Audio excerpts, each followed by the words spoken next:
Bonjour et bienvenue dans cette vidéo dans laquelle vous allez apprendre 9 exercices pour soulager immédiatement votre mal de dos. Le titre n'est pas trompeur, c'est bien ce que vous allez voir. Seulement ici, cette petite introduction avant le début de la vidéo, je vous explique en 2 mots le contexte de cette vidéo. En fait, il s'agit d'une vidéo que j'avais enregistrée pour mes abonnés à la newsletter et je leur avais diffusé de manière privée. J'ai voulu rendre ça public et le mettre sur YouTube pour qu'un maximum de personnes puissent en profiter.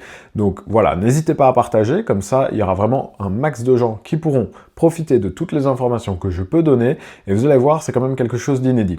Allez, je vous souhaite une bonne vidéo et n'hésitez pas à vous abonner et à déjà liker parce que vous allez voir, ça vaut le coup. Bonjour à tous, je suis très content de faire cette vidéo aujourd'hui. J'ai vraiment hâte de vous montrer ce que vous réserve cette page bonus et pourquoi. Je vais vous expliquer le pourquoi de cette vidéo. Tout d'abord, si vous êtes inscrit à cette newsletter, c'est parce que vous êtes intéressé par le travail que je peux faire, donc sur cette formation qui va vous apprendre à gérer de manière autonome vos douleurs lombaires dans vos métiers de bureau, pour vraiment vous soulager sur le long terme et pas juste un soulagement bref. Et ici, aujourd'hui, j'ai vraiment hâte de vous montrer la façon dont je travaille, la façon dont j'explique les choses, pour que vous puissiez vraiment appréhender la façon dont vous pourriez découvrir cette formation et vous verriez la qualité derrière le travail que je peux fournir. Et aujourd'hui, je vais vous montrer tout simplement 9 exercices pour soulager immédiatement le mal de dos. Alors pourquoi ce titre? Que cela signifie-t-il? Eh bien en fait, il y a quelques temps, j'ai réalisé un guide gratuit justement dans lequel je montrais ces 9 exercices pour soulager immédiatement le mal de dos. D'ailleurs, voilà, la page, vous pouvez toujours la retrouver sur Internet. Donc c'est celle-là, sur laquelle j'avais donc mis en ligne ce guide gratuit pour avoir accès à mes exercices. Et aujourd'hui, j'ai décidé de mettre ça de manière un petit peu plus moderne, puisque vous allez voir, il s'agit d'un PDF que j'avais conçu à l'époque. Voilà, on va refermer. Donc j'avais conçu un PDF en 3 pages, comme ça. Je vais vous montrer ça, la première page, la deuxième et la troisième. Et voilà, vous pouvez tout à fait le retrouver. La page est facilement trouvable si vous êtes intéressé.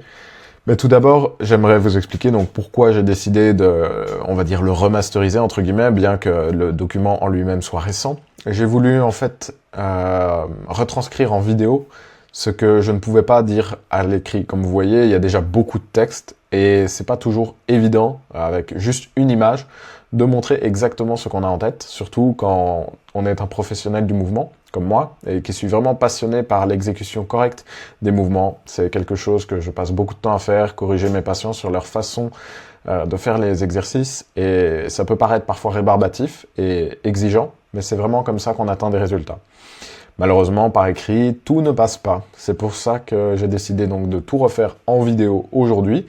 C'est vraiment un contenu de haute qualité que je vous délivre ici, vous allez voir. Vous allez apprendre beaucoup de choses et je fais exprès de vous fournir ça de manière gratuite pour que vous ayez un aperçu de la qualité que j'engage derrière le travail que je déploie. Donc voilà, tout d'abord, j'aimerais qu'on fasse d'abord un préambule sur les drapeaux rouges. C'est quoi les drapeaux rouges? Ce sont les red flags, comme on dit en anglais. C'est typique dans ma profession pour éviter de traiter quelqu'un qui ne corresponde pas au traitement de kinésithérapie. Qu'est-ce que ça veut dire? Comme je ne vous connais pas encore personnellement, je ne peux pas garantir que les exercices que vous allez faire ne sont pas à risque pour vous. Typiquement, ça veut dire que si vous avez fait une chute dans les escaliers, que vous avez une vertèbre qui est fracturée et que ça vous fait mal au dos, c'est vraiment pas le bon moment de commencer à faire de la kiné, à faire des exercices et à vouloir renforcer son dos. Vous doutez bien, on n'est pas au bon endroit. Et en effet, pour être certain que rien de dangereux ne vous soit arrivé, je vous recommande de passer en revue avec moi les drapeaux rouges. Dans ma pratique et au sein du programme, vous allez voir, je vérifie systématiquement que ce genre de choses n'apparaissent pas. Donc, s'il vous plaît, jouez le jeu et assurez-vous de ne pas passer à côté de quelque chose de grave. Le but de mon travail en ligne ici, ce n'est pas comme au cabinet où je peux vous rencontrer de visu. Donc, il faut vraiment être prudent avec ce genre de choses. C'est très rare, bien sûr, mais je préfère vraiment être prudent. Le but du travail que je fournis, c'est d'aider les gens à aller mieux. Sincèrement, j'aimerais que moins de gens aient mal au dos, que moins de gens soient résignés, que moins de gens se disent c'est comme ça pour toujours, je ne peux rien y faire. Mais si vous vous présentez un drapeau rouge, ce n'est vraiment pas le bon moment pour commencer à faire les exercices.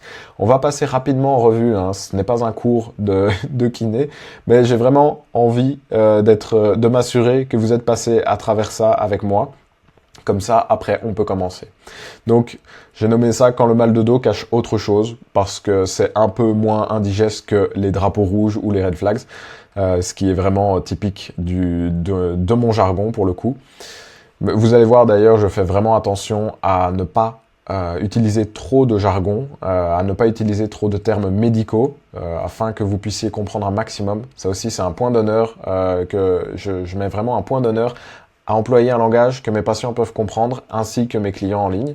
Le but n'est pas de vous perdre avec des termes un peu alambiqués et de faire comme si j'étais très très intelligent. Je pense que justement, ce qui est vraiment une preuve d'intelligence, c'est de simplifier et d'être capable de simplifier son savoir pour que tout le monde puisse le comprendre.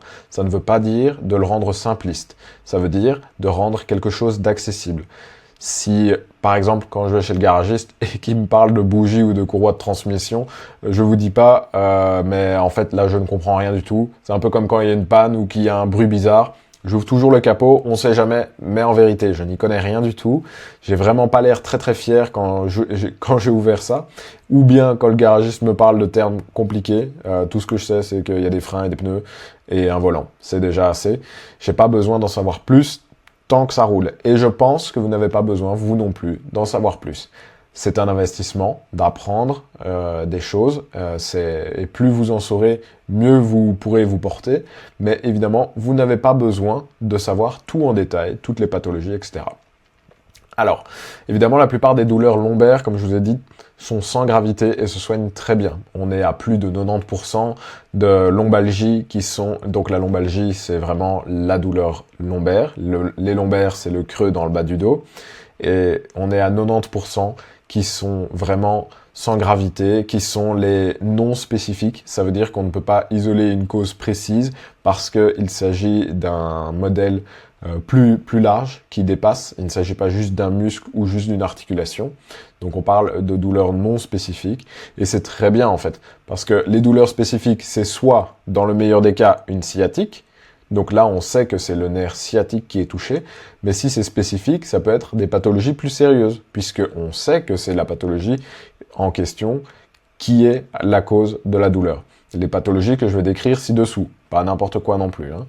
Donc voilà, certaines fois, un problème plus sérieux se cache derrière des douleurs lombaires, et c'est là qu'il faut savoir reconnaître les signaux d'alerte. C'est pour ça que je vais vous les partager ici, et pour vous aider pour être sûr d'agir au bon moment, si votre corps vous envoie un message important. J'aimerais d'abord que si vous avez des antécédents médicaux, vous soyez conscient de ça et que si ce sont des antécédents médicaux graves, vous soyez vraiment capable d'aller voir votre médecin en fait. S'il y a quelque chose de bizarre qui se reproduit, il ne faut pas non plus tarder à consulter votre médecin traitant. Si vous souffrez d'une maladie grave qui est connue, donc vous avez eu un cancer, et ça fait moins de 5 ans ou moins de 10 ans et vous avez des douleurs qui se sont intensifiées au niveau du dos de manière très étrange et c'est une douleur très forte. Vous avez perdu beaucoup de poids sans explication. Évidemment, ça, on parle de plusieurs kilos et en peu de temps. C'est pas, oui, vous avez perdu du poids parce que vous avez arrêté de manger, que vous avez eu la diarrhée ou bien que vous avez eu la grippe, typiquement.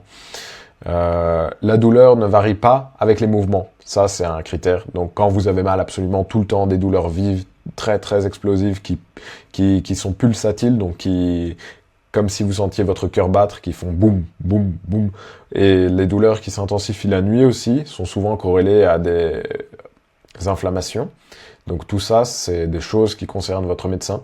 Si vous avez une fracture vertébrale, donc une chute dans les escaliers, si vous présentez de l'ostéoporose de manière anticipée, parce que ici je m'adresse à des personnes du second âge, des actifs, mais parfois, dans certains cas, certaines personnes peuvent présenter une ostéoporose précoce pour des raisons soit hormonales ou bien suite à des traitements de corticostéroïdes prolongés, donc typiquement prise de cortisone, Ou bien si vous avez une maladie inflammatoire du dos qui est connue, la fameuse spondylarthrite ankylosante, si vous avez eu une fracture au niveau de l'articulation au niveau du dos, tout simplement. Voilà, on ne va pas entrer plus que ça dans les détails, mais voilà, ces signes permettent vraiment de savoir si un mal de dos n'est pas uniquement mécanique, et dans ces cas-là, un avis médical rapide est essentiel. Vous avez aussi des troubles neurologiques qu'il ne faut pas ignorer. Donc, vous connaissez les symptômes de la sciatique, certains d'entre vous. Il s'agit des picotements qui descendent le long de la fesse, de la cuisse, à l'arrière de la cuisse et dans la jambe, parfois même jusque dans le pied. Vous avez des picotements, des fourmillements, comme des endormissements aussi. Mais tout ça n'est pas la même chose que des problèmes nerveux graves que je vais vous décrire. Alors, il ne faut pas prendre ça à la légère. C'est quand vous ne savez plus du tout lever le pied, par exemple. Donc, vous essayez de lever le pied et vous avez de lever la jambe et vous avez le pied qui tombe, comme ça. Si vous avez une perte de sensibilité autour des organes génitaux, ou bien que vous avez eu une incontinence urinaire ou fécale récente, je suis désolé de passer à travers ça, mais c'est vraiment quelque chose dont il faut s'assurer. Pour être sûr que le 1% de cas graves ne soient pas lésés, d'accord? Ce sont vraiment des choses qui sont importantes. Et typiquement, les douleurs qui s'aggravent quand vous poussez, quand vous êtes aux toilettes et que vous poussez, quand vous éternuez, quand vous toussez, quand vous rigolez, vraiment quand il y a une compression au niveau du caisson abdominal. Donc vraiment ici au niveau du ventre. Tous ces signaux peuvent indiquer que des nerfs graves peuvent être impliqués, et dans ce cas, chaque heure compte, ne traînez pas. Et comme je vous ai dit également, il y a des douleurs qui nécessitent une intervention immédiate. J'espère que si vous avez fait une violente chute dans les escaliers ou que vous avez eu un accident de la route, vous n'êtes pas arrivé sur mon contenu et que vous êtes dit « ça y est, c'est grâce à ça que je vais soulager mon mal de dos ». J'espère que vous êtes parti aux urgences à la place. Et évidemment, j'ironise, mais vraiment, des fois, il vaut mieux préciser. Et en présence d'une douleur thoracique ou abdominale intense, il faut également se questionner. Donc typiquement, vous avez une douleur au niveau de la poitrine ou une douleur au niveau du ventre, des intestins, etc. Mais une pointe, une crampe très très forte, très très intense. On ne cherche pas à comprendre, on ne demande pas à ChatGPT, on va aux urgences directement. Parfois, vraiment, une prise en charge rapide peut éviter des graves complications. En résumé, si vous avez un ou plusieurs de ces symptômes, on va chez le médecin ou bien on va aux urgences. On ne prend pas de risques inutiles. Un diagnostic précoce peut vraiment faire toute la différence. Évidemment, retenez que dans la grande majorité des cas, les lombalgies ne sont pas graves, même si elles peuvent être impressionnantes. Parfois, on a vraiment des douleurs qui traînent, qui sont très longues, et ça fait longtemps. On se dit, c'est pas possible, on n'a rien vu à la radio, je dois avoir quelque chose de beaucoup plus grave. Mais des fois, même si c'est impressionnant, tant que vous n'avez pas les signaux d'alerte que je vous ai évoqués, rassurez-vous, il y a de grandes chances qu'on puisse agir efficacement. Comme je vous ai dit, dans 9 cas sur 10, on peut faire quelque chose sans examen lourd, sans traitement complexe. La plupart du temps, c'est la lombalgie non spécifique, donc la lombalgie qui est dite bénigne et contre laquelle on peut faire quelque chose. Mais encore faut-il comprendre la douleur. Et c'est ce qu'on va faire ensemble. Voilà, on se retrouve sur la première page, après avoir passé les drapeaux rouges en revue. J'espère que maintenant vous êtes prêts pour la suite de la vidéo. Donc, je vais vous montrer une partie de la manière dont je travaille avec mes patients au quotidien dans mon cabinet. Comme vous allez voir, le guide est conçu et divisé en deux grandes parties. C'est la façon la plus simple dont j'ai souhaité, à l'époque, quand j'ai conçu le guide, dont j'ai souhaité commencer à apprendre aux gens à prendre soin de leur dos de manière autonome. Typiquement, dans un de mes bilans lombaires, évidemment, je commence par l'anamnèse et écouter tout ce que le patient a à me dire. Puisque vous n'êtes pas là aujourd'hui, j'ai décidé que nous allions tout de suite passer au bilan, puisque avec l'anamnèse, c'est aussi le moment où on écarte les drapeaux rouges. Et une fois qu'on a écarté ça et qu'on a déjà une bonne idée de ce que peut être la douleur grâce à ce que le patient peut me raconter, eh bien, on attaque tout doucement le bilan. Ce bilan, vous allez le voir, il est très simplifié évidemment, parce que voilà, on est déjà à 14 minutes de vidéo, vous avez remarqué, je suis bavard. Mais c'est important que vous puissiez comprendre qu'il y a beaucoup de choses que vous pourriez apprendre au sein de mon travail. C'est pour ça d'ailleurs que voilà, je vous repropose toujours, vous avez le bouton en dessous, pour commencer à prendre un rendez-vous si vous voulez commencer à travailler avec moi. Et vous verrez, il y a vraiment une quantité d'informations très importante. Ça ne veut pas dire que je parle pour rien dire. J'essaye vraiment d'être pédagogique et de vous apporter un maximum d'informations pour que vous puissiez être le plus autonome possible. Est-ce qu'on va bientôt attaquer le bilan? Oui, bien sûr. Aujourd'hui, donc, on divise ce bilan en 2 mouvements uniquement pour vraiment avoir quelque chose qui puisse déjà commencer à vous aider.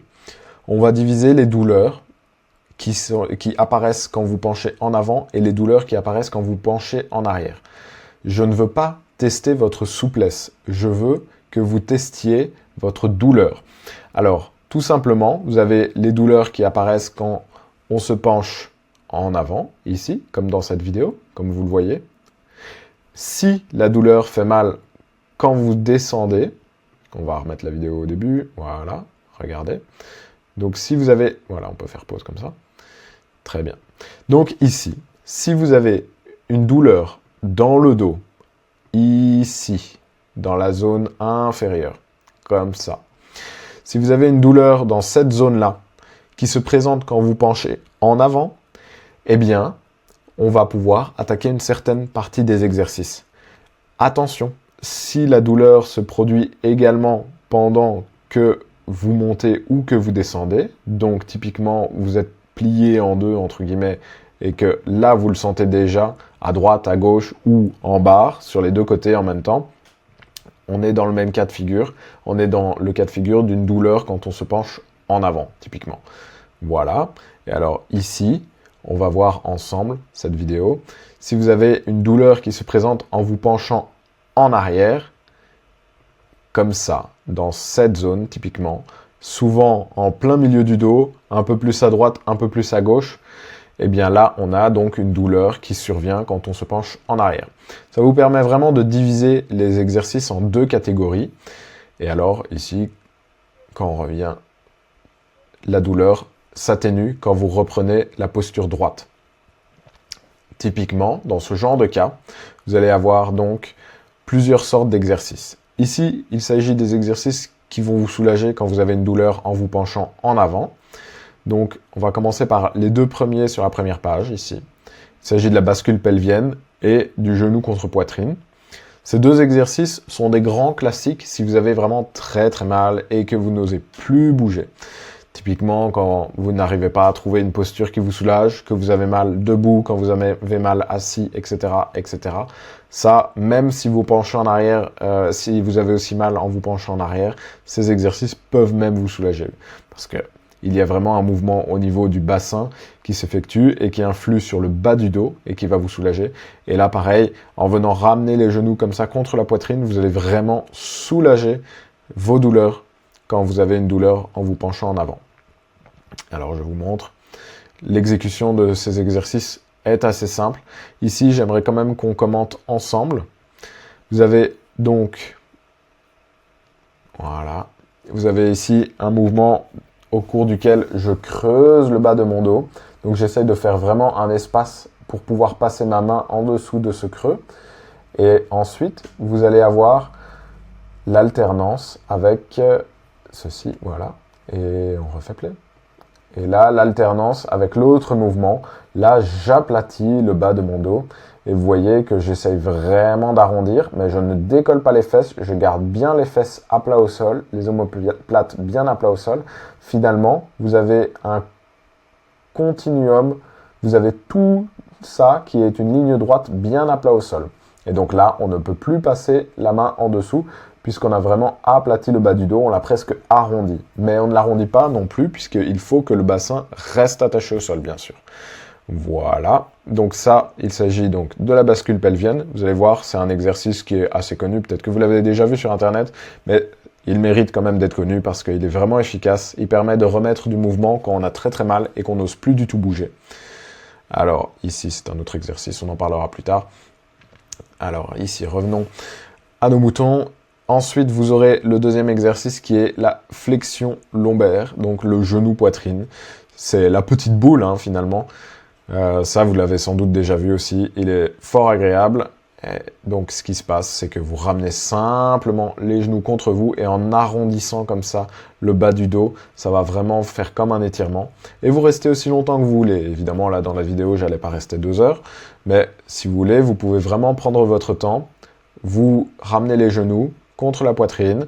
Vous tirez un maximum les genoux vers vous, autant que possible, sans vous faire mal. Le but est de vous soulager avec ces exercices. Donc si ça vous fait mal, évidemment, vous n'insistez pas. Vous restez ici aussi longtemps qu'il vous plaît. Et puis après, on relâche, on soulage. Ok. On va pouvoir passer à la deuxième page. Ici, donc, on a cette pose qui est très connue, surtout pour ceux qui sont pratiquants de yoga. Donc la pose de l'enfant. Vous avez ensuite le Good Morning assis, là, qui est déjà un exercice pour renforcer le dos. Donc la pose de l'enfant, il s'agit d'un exercice pour diminuer la douleur. Vous avez les squats. Évidemment, j'avais mis le deep squat, mais on va plutôt commencer par le squat assis. Et ça, ce n'est pas un exercice, et d'ailleurs, il n'y a pas de vidéo, donc je vais vous le commenter tout de suite, avant de passer aux vidéos des autres exercices. Donc ça, tout simplement, il s'agit d'un coussin que vous pouvez placer dans votre chaise, dans votre voiture aussi, quand vous roulez longtemps. C'est quoi ce coussin? Ça peut être simplement une serviette roulée, un essuie de bain par exemple. Et là, vous le placez en bas de votre chaise s'il n'y a pas déjà de petits coussins lombaires. Alors, quand je dis en bas, j'aimerais bien que ce soit à peu près au-dessus des fossettes que vous avez au niveau. Donc les fossettes à l'arrière du bassin. Je fais une coupure pour vite aller chercher une image. Ce sont donc les fossettes qu'on a ici, hein. Donc au niveau du sacrum, c'est typiquement les 2 petits points que l'on voit dans le bas du dos. Donc placez la serviette juste à ce niveau quand vous êtes assis en voiture pendant de longues heures. Évidemment, il ne faut pas que ce soit trop épais et il ne faut pas que ça remonte trop haut. Donc vous voyez quand le dos, typiquement, il dessine plusieurs courbes. Vous avez le bassin, le creux des lombaires, les omoplates, et ensuite vous avez ici la partie cervicale avec la tête.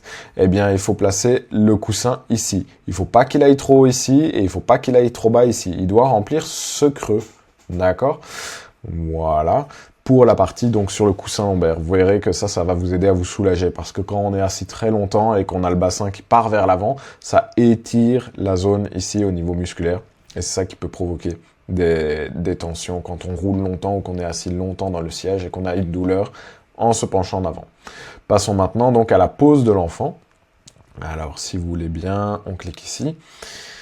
Et alors, ici, la pose de l'enfant, comme je vous ai dit, c'est quelque chose de très connu en yoga. Vous partez à 4 pattes et vous venez asseoir votre bassin sur vos talons avec les bras le plus loin en avant. Vous pouvez aller chercher un petit peu à droite, un petit peu à gauche. Vous allez sentir vraiment un étirement et un soulagement dans toute la partie du dos, ici. Le but n'est pas de se faire du mal. Comme je vous ai dit, là, il s'agit encore de soulager. Donc, allez-y doucement, sans forcer. Le Good Morning est assis sur une chaise, ça c'est vraiment un exercice que je trouve super quand on peut commencer, on n'a plus trop mal et qu'on peut commencer à renforcer les muscles du dos. Alors comme vous le voyez ici, moi je vais vraiment chercher très très bas. Mais si vous avez envie de, vous partez de la position de départ, vous descendez, vous arrêtez ici par exemple, vous sentez que ça tire déjà bien, vous remontez, vous n'allez pas plus loin. D'accord? Vous faites des petites répétitions comme ça régulièrement pour activer toute la zone ici avec à la fois du mouvement et une activation musculaire. Ça aussi, ça va vous faire du bien. Finalement, on parle du squat ici, du deep squat. Évidemment, on commence gentiment avec du squat sur chaise, ce qui va vraiment vous permettre de partir de la position assise en se penchant un petit peu en avant et puis on se rassied lentement. Là, j'ai vraiment forcé le trait pour que vous compreniez l'idée. Et ce que vous pouvez même faire, si vous sentez un petit peu mieux, c'est de vous pencher légèrement plus en avant. Quand vous êtes assis sur la chaise, vous êtes penché un petit peu plus en avant et vous mettez debout, vous poussez dans vos genoux ici pour vous mettre debout comme ça vers le haut et tout doucement on redresse le dos. Voilà, ça c'est si vous sentez que c'est supportable. Et puis après, un squat reste un squat. On aura tout le loisir de détailler comment effectuer un squat de manière vraiment idéale. Et finalement, ici, il va s'agir des exercices si vous avez mal en vous penchant en arrière. Ici, j'aimerais d'abord qu'on passe en revue les 3 exercices que vous allez voir. Il s'agit des extensions lombaires contre le mur. Donc, vous aurez les avant-bras qui sont contre un mur et le bassin qui part vers l'avant. Vous aurez également le Good Morning qui peut toujours servir pour renforcer le dos si on a une douleur en se penchant en avant, mais qui va permettre aussi, si on va chercher bien loin en arrière, de travailler ces douleurs justement quand on se penche en arrière. Et vous avez le Cobra ou le Sphinx. Ici, c'est la posture du Cobra. C'est déjà l'évolution maximale de l'exercice. Mais vous allez voir, il y a une variante un peu plus facile pour commencer gentiment. Ici, l'extension lombaire contre un mur, ça c'est vraiment un immanquable, un inévitable dans les douleurs quand on se penche en arrière. C'est un exercice que je donne énormément à mes patients. Alors, comme vous pouvez le voir, dans cet exercice, j'ai mes avant-bras qui sont contre le mur et le bassin qui, tout doucement, se rapproche du mur. Vous voyez que j'ai vraiment la capacité de forcer et d'approcher un maximum mon bassin et d'insister de rester sur place. Vous, par pitié, si vous avez mal en vous penchant en arrière, en faisant cet exercice, faites-le doucement. Ne mettez pas les coudes trop, sinon vous allez avoir les bras comme ça qui montent, ça va être inconfortable. Et tout doucement, vous rapprochez votre bassin. Si c'est trop sensible, vous rapprochez vos pieds du mur. Regardez ici, j'ai les pieds qui sont déjà fort éloignés du mur, mais vous pouvez vraiment rapprocher vos pieds du mur. Vous pouvez avoir les pieds tout près du mur ici, et votre bassin n'est pas obligé de venir très très près du mur, d'accord? Vous pouvez vous arrêter avant et repartir. On vient frôler la douleur, et puis on repart, d'accord? On y va doucement comme ça, et on fait quelques répétitions. Alors ici, on peut retourner. Voilà, maintenant qu'on est retourné sur la page, ici de base, on va pouvoir aller voir le Good Morning. Donc on a vu le Good Morning assis sur la chaise, et là on voit le Good Morning debout. Je vous expliquerai plus en détail dans la formation pourquoi est-ce que le même exercice se retrouve à la fois dans les douleurs en flexion que les douleurs en extension. Mais si vous voulez, ici, quand on va chercher pour une douleur en extension, on n'est pas obligé d'aller chercher super loin en avant, ça n'a pas beaucoup d'importance, mais comme vous voyez, on peut vraiment aller chercher bas. Et là, l'idée, ça va être d'accentuer légèrement, si on veut, l'extension. Donc quand vous revenez droit, vous pouvez aller chercher un tout petit peu plus en arrière que ce que je ne fais dans la vidéo. Vraiment tirer la tête et les épaules légèrement plus vers l'arrière, et ça va vous permettre de venir stimuler un maximum la zone lombaire qui est douloureuse justement quand on se penche en arrière. Le fait de faire plusieurs répétitions comme ça, vous voyez, vous allez chercher en bas et vous remontez en venant faire une belle extension. Là, vous voyez, je m'arrête avant d'aller chercher une belle extension. Vous n'hésitez pas à aller chercher un peu plus loin, un petit peu comme dans le test qu'on a fait au tout début. Ici, vous voyez, quand vous avez testé, vous êtes allé chercher loin en arrière. Évidemment, vous n'êtes pas obligé d'aller à fond si ça vous fait mal. Si vous sentez que votre douleur apparaît comme ça, eh bien, là, cet exercice du Good Morning, quand vous le ferez pour ce type de douleur, n'hésitez pas à aller chercher un tout petit peu plus en arrière. Ne le faites pas à fond de nouveau. Le but n'est pas de se faire du mal pour rien. Et finalement, on va terminer avec les extensions lombaires couchées, donc le Cobra, le Sphinx, qui sont aussi des variantes assez connues, qui sont fort représentées dans tout ce qui est yoga et compagnie. Alors le Sphinx d'abord, qui est la variante la plus light. Ici, vous connaissez tous cette variante ici. Vous avez donc les coudes qui sont à plat, avec les avant-bras devant vous, comme ça. Et alors ici, vous voyez, je vais chercher un petit peu plus d'extension avec ma tête. On peut faire des petites variantes comme ça. Vous voyez, je passe à travers. Et puis après, je viens chercher un peu plus en arrière. Le but est d'augmenter ici cette cambrure. Si vous avez une douleur en vous penchant en arrière, vous allez voir, c'est assez éprouvant. Donc faites-le tout doucement, au fur et à mesure. Ce que vous pouvez faire, vous pouvez même le faire en statique un petit peu. Et puis, en voyant que ça progresse au fur et à mesure, vous pouvez commencer à ajouter le mouvement. Mais commencez d'abord en statique, sans forcer de trop, sans rester trop longtemps. Vous remettez à plat, vous faites une pause, puis vous recommencez, etc., etc. Et finalement, désolé, j'accélère un petit peu parce que je vois que ça fait pratiquement déjà 30 minutes. Je ne sais pas si vous êtes encore... si vous êtes déjà arrivé jusqu'au bout, en tout cas, je l'espère. Et si vous êtes arrivé jusqu'ici, vous allez voir, donc finalement, vous avez la posture du Cobra, qui est aussi très connu dans le monde du yoga, des exercices et de tout ce qui est exercice pour soulager le dos en ligne. Mais attention, comme vous voyez ici, c'est très éprouvant. Si vous avez vraiment très très mal en vous penchant en arrière, à mon avis, vous n'arriverez pas à faire ça. Et même, je vous recommande pas de le faire. Je vous recommande de le faire si vous sentez que c'est une petite pointe légère douloureuse quand vous avez déjà bien progressé. Évidemment, ça, comment connaître tous les critères de progression, etc. Comme vous voyez, ça prend déjà beaucoup de temps. Il y a des tas de choses que j'ai coupées, que je me suis empêché de dire puisqu'on est déjà à 30 minutes de vidéo. Donc comme vous voyez, il y a des tas de choses à prendre en compte et des tas d'explications qui valent la peine d'être entendues. J'espère que déjà ces petits exercices pourront vous soulager. Normalement, en dessous de cette vidéo, vous avez le bouton pour prendre rendez-vous. Si voilà, cette vidéo vous a convaincu du sérieux que je peux mettre dans mon travail et que vous avez envie de travailler avec moi, n'hésitez pas à prendre un rendez-vous, on s'appelle, on fait connaissance et on voit un petit peu si je peux faire quelque chose pour vous. Et après, à partir de là, vous verrez bien le programme, la façon dont il est construit, c'est comme ça, mais beaucoup plus en détail, sans blabla inutile, mais vraiment avec des explications claires, logiques, structurées, qui vous permettent de progresser de manière efficace. Je vous remercie, n'hésitez pas à prendre un rendez-vous et on verra bien si on peut travailler ensemble. Je vous souhaite une bonne journée et à très bientôt.